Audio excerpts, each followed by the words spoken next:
En ce soir de fin d'été, la mère et l'enfant sont seuls dans la grande maison sur les dunes, déjà désertée de tous ceux qui l'ont habitée le temps de la belle saison.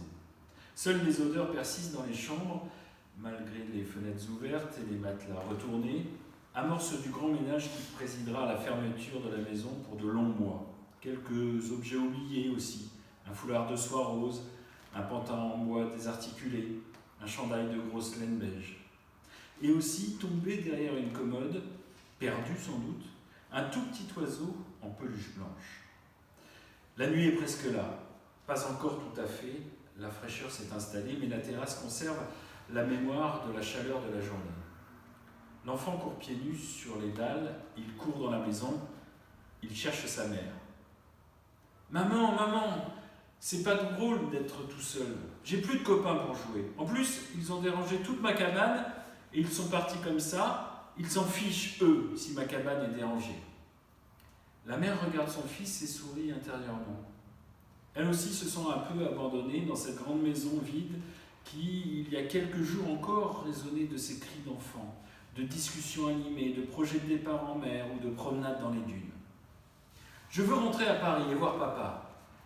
J'aime plus la mer et ma cabane non plus. » La mère prend son enfant par la main, il est prêt à pleurer, elle l'attire près d'elle et lui dit très doucement. « Nous rentrons demain à Paris et tu verras papa demain. Il t'attend lui aussi avec impatience, il en a assez d'être tout seul à Paris. Mais je dois ranger un peu la maison, même si c'est un peu triste, que tout le monde soit parti et que les vacances soient finies. » L'enfant semble un peu plus calme. Il regarde sa mère droit dans les yeux. « Alors, on reviendra l'été prochain ? Et tous les autres aussi reviendront ?» La mère acquiesce.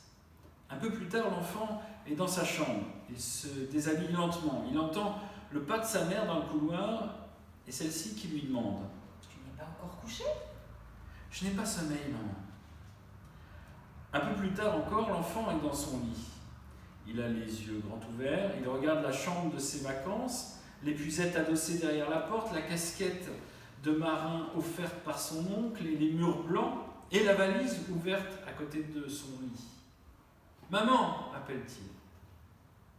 La mère s'est elle-même légèrement assoupie sur son lit dans la chambre voisine. Elle se lève et vient voir son fils. « Maman, je ne peux pas dormir. J'essaie, mais j'arrive pas. »